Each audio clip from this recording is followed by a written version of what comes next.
नियुक्ति पत्र बांट रहे हैं उसका हम स्वागत कर रहे हैं, आपको धन्यवाद भी दे रहे हैं। साथ ही हम आपसे ये मांग कर रहे हैं कि इसमें जो भी लोग शिक्षक बने हैं उन सब की जांच की जाए डॉक्यूमेंट्स की, क्योंकि जो डॉक्यूमेंट्स वेरिफिकेशन हुआ उसमें डॉक्यूमेंट्स वेरिफिकेशन हुआ ही नहीं। हम कह रहे हैं कि हड़बड़ी नहीं करना चाहिए सरकार को, और अभी भी हम मांग कर रहे हैं कि जितना भी लोग काउंसलिंग के बाद सिलेक्ट हुए हैं सबकी जाँच कीजिए, और जो इसमें फर्जी तरीके से आए हैं उनको बाहर कीजिए, फर्जीवाड़ा को रोकिए, और TRE2 में भी हड़बड़ी नहीं दिखाइए।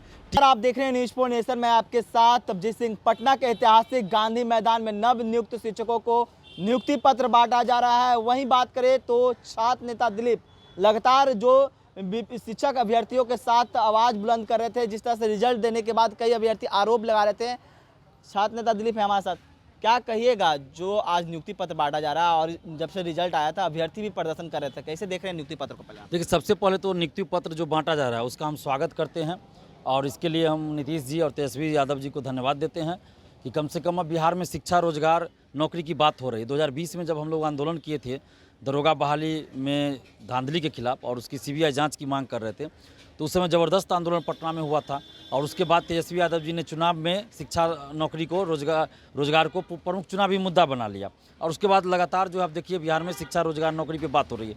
तो ये कम से कम चलिए हम लोग के आंदोलन की वजह से ही कम से कम अब शिक्षा, रोजगार की बात हो रही, जबकि पहले बिहार में ऐसा नहीं होता था। तो इसके लिए हम धन्यवाद देते हैं, और नियुक्ति पत्र बांटने का भी हम स्वागत करते हैं, सरकार को धन्यवाद देते हैं।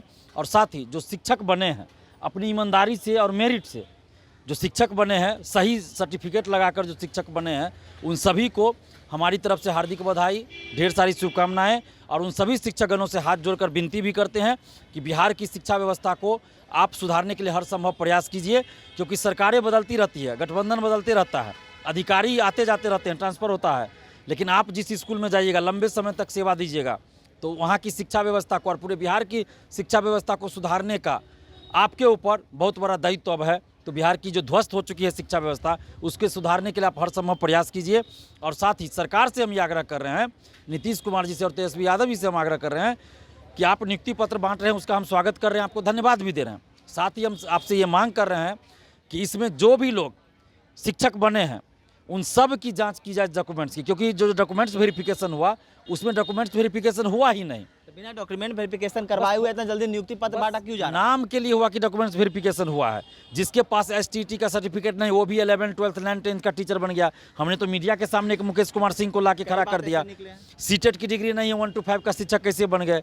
तो जितने भी इसमें सेलेक्ट हुए हैं काउंसलिंग के बाद, उन सब का फिर से वेरिफिकेशन एक एक का कीजिए, और इसमें अगर विज्ञापन की शर्तों के अनुसार वो नहीं है, योग्यता नहीं है, डॉक्यूमेंट्स नहीं है, या फर्जी डॉक्यूमेंट्स लगाए हैं, तो वैसे लोगों को बाहर किया जाए, और जितना सीट बचता है उसके लिए आप TRE1 में ही सेकंड मेरिट लिस्ट या सप्लीमेंट्री रिजल्ट जिसको कह लीजिए वो जारी कीजिए। अगर अभ्यर्थी योग्य हैं, योग्यता रखते हैं, विज्ञापन की शर्तों का पालन करते हैं, तो उनको नौकरी TRE1 में मिलना चाहिए। लेकिन जिस तरह से आप कह रहे हैं कि उनको डॉक्यूमेंट वेरिफिकेशन सही नहीं, लेकिन नियुक्ति पत्र इतना जल्दी क्यों बांटा जा रहा है? पूरी प्रक्रिया को करने के बाद नियुक्ति पत्र बांटा जाता है, ऐसा क्यों जल्दीबाजी कर रहे हैं? देखिए, पता नहीं क्यों सरकार हड़बड़ी कर रही है, इतनी हड़बड़ी क्यों है सरकार को? 10 दिन बाद भी नियुक्ति पत्र बांटा जाता, 20 दिन बाद भी बांटा जाता, पहले कन्फर्म हो लेते। यहाँ मुख्यमंत्री और उप मुख्यमंत्री जी खुद कन्फर्म नहीं है कि जिस 25,000 को हम अपने हाथों से नियुक्ति पत्र दे रहे हैं वो फर्जी है या सही है, इसलिए औपबंधिक नियुक्ति पत्र बांटने की बात कर रहे हैं कि औपबंधिक नियुक्ति पत्र बांटा जा रहा है। तो पहले आप कंफर्म हो लेते ना कि उनका डॉक्यूमेंट सही है या नहीं है, उसके बाद आप नियुक्ति पत्र ही बांटते 10 दिन 20 दिन बाद, क्या दिक्कत था? अगर मान लीजिए मुख्यमंत्री जी और उप मुख्यमंत्री जी के द्वारा नियुक्ति पत्र बांटा जा रहा है, और इसमें अगर एक भी व्यक्ति फर्जी निकल गया, तो क्या इसकी जिम्मेदारी नीतीश कुमार जी और उप मुख्यमंत्री तेजस्वी यादव जी लेंगे? और नैतिकता के आधार पर क्या वो इस्तीफा देंगे? नैतिकता तो बनती है ना कि जिसको आपने नियुक्ति पत्र दिया अपने हाथों से, वो बाद में अगर फर्जी कोई निकल गया, तो ये जिम्मेदारी तो नीतीश कुमार जी और तेजस्वी यादव जी की हो जाएगी। अभी तक तो मान लीजिए सिर्फ अधिकारियों की जिम्मेदारी थी, लेकिन जब अपने हाथों से ये लोग नियुक्ति पत्र देंगे और उसमें कोई फर्जी निकल गया, तो नैतिकता के आधार पर तो इन दोनों लोगों को इस्तीफा दे देना चाहिए। तो इसलिए हम कह रहे हैं कि हड़बड़ी नहीं करना चाहिए सरकार को, और अभी भी हम मांग कर रहे हैं कि जितना भी लोग काउंसलिंग के बाद सिलेक्ट हुए हैं सबकी जाँच कीजिए, और जो इसमें फर्जी तरीके से आए हैं उनको बाहर कीजिए, फर्जीवाड़ा को रोकिए, और TRE2 में भी हड़बड़ी नहीं दिखाइए। TRE1 में जो गलतियां हुई है उसको सुधारिए, TRE2 में किसी तरह की हड़बड़ी मत कीजिए।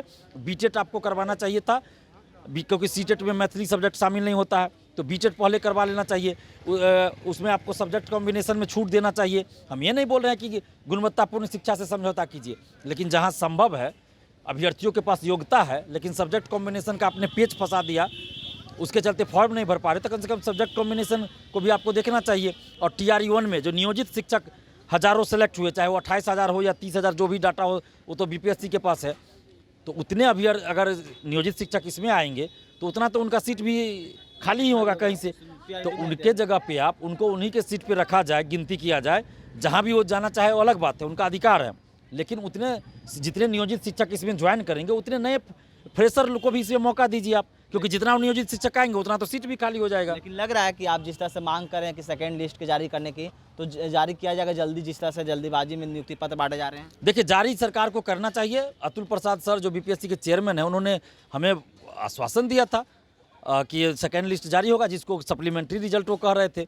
और ये तो संवैधानिक पद पे बैठे हुए हैं, संवैधानिक संस्था के चेयरमैन हैं वो, तो उनके पद की गरिमा है अपनी एक, तो उनके अपने पद की गरिमा को तो नहीं चाहेंगे कि खो दे हम, तो चाहेंगे कि सेकेंड लिस्ट आए। सरकार और शिक्षा विभाग से भी हम आग्रह करते हैं कि आप इसमें टांग ना अड़ाएं और BPSC को सेकेंड लिस्ट जारी करने के लिए कहें, द्वितीय मेरिट लिस्ट या जिसको सप्लीमेंट्री रिजल्ट कहा जाए, जो भी कहा जाए वो जारी करे, ताकि बिहार के युवाओं को न्याय मिले।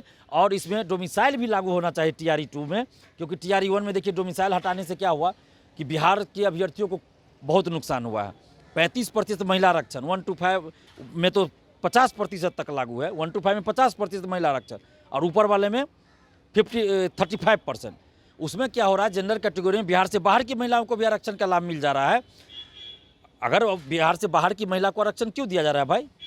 किसी भी राज्य में आरक्षण का लाभ वहाँ के मूल निवासी, स्थायी निवासी को मिलता है, और बिहार में महिला आरक्षण का लाभ बिहार से बाहर की महिलाओं को मिल रहा है। उसका नुकसान क्या हो रहा है?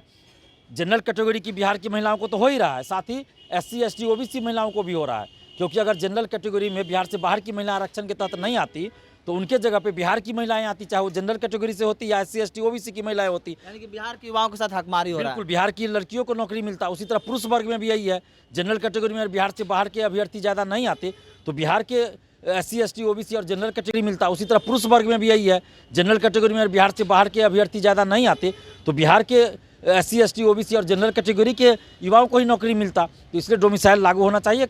आप डिसाइड कर दीजिए ना, 90% या 95% बिहारियों के लिए रिजर्व कर दीजिए, बाकी 10 या 5% ओवरऑल के लिए रहने दीजिए, जिससे बिहारी भी फाइट करे, बिहार के बाहर के लोग भी फाइट करें। संविधान के दायरे में रह के ही आप लागू कीजिए। हम लोग कहाँ करें कि संविधान का उल्लंघन करने के लिए, हम लोग संविधान को मानने वाले हैं, तो संविधान के दायरे में रहकर ही आप डोमिसाइल लागू कीजिए। क्या लगता है TRE-2 के पहले रिजल्ट, जिस तरह से कल फॉर्म भी भराना पड़ेगा, भरना शुरू हो जाएगा, तो लगता है कि उससे पहले सेकेंड लिस्ट जारी कर दिया जाएगा? देखिए, हम तो उम्मीद कर रहे हैं कि सेकेंड लिस्ट जारी होना चाहिए, और अगर ऐसा नहीं होता है तो फिर हम लोग को मजबूरी में आंदोलन करना पड़ेगा। हम लोग चाहते नहीं है कि आंदोलन करें, लेकिन जब आश्वासन मिला है और सेकेंड लिस्ट नहीं आता है तो फिर हम लोग को मजबूरी में आंदोलन करना पड़ेगा। 1 to 5 की वैकेंसी भी नहीं इन्होंने दी के बाद भी कई अभ्यर्थी आरोप लगा रहे थे कई तरह के, तो वो भी शांत दिख रहा है। तो लग रहा है कि अभ्यर्थी वेट कर रहे हैं कि कौन से, ये जो आज नियुक्ति पत्र बांटा जा रहा है उसका वेट कर रहे हैं कि उसके बाद merit list, second merit list आएगा, तो इसलिए अभी वेट कर रहे हैं। तो हम तो सरकार से मांग कर रहे हैं, नीतीश कुमार जी से, तेजस्वी यादव जी से मांग कर रहे हैं कि बिहार के लाखों युवाओं के हित में आप सेकेंड लिस्ट निकलवाइए, डोमिसाइल लागू कीजिए, और TRE-2 में सब्जेक्ट कॉम्बिनेशन में छूट दीजिए। BTET आपको पहले करवाना चाहिए था। नियोजित शिक्षक के जगह पे फ्रेशर को भी मौका दीजिए, उतना सीट खाली होता है तो फ्रेशर को मौका दीजिए उसके लिए। तो ये सब चीज़ होना चाहिए। हम तो सरकार से मांग कर रहे हैं, अगर सरकार अभ्यर्थियों के हित में कोई काम करती है तो हम तो खुद तारीफ करते हैं। चलिए, ये थे हमारे साथ छात्र नेता दिलीप। इनका साफ तौर पे कहना है कि TRE-2 के फॉर्म कल से भराना स्टार्ट हो जाएगा, लेकिन जिस तरह से कहा जा रहा है कि सप्लीमेंट्री यानी कि सेकेंड लिस्ट जारी किया जाएगा, तो उससे जारी जल्दी से किया जाए, नहीं तो आने वाले समय में जो अभ्यर्थी हैं वो आंदोलन करेंगे। इस तमाम खबरों को बनाना न्यूज़ पॉइंट के साथ नमस्कार।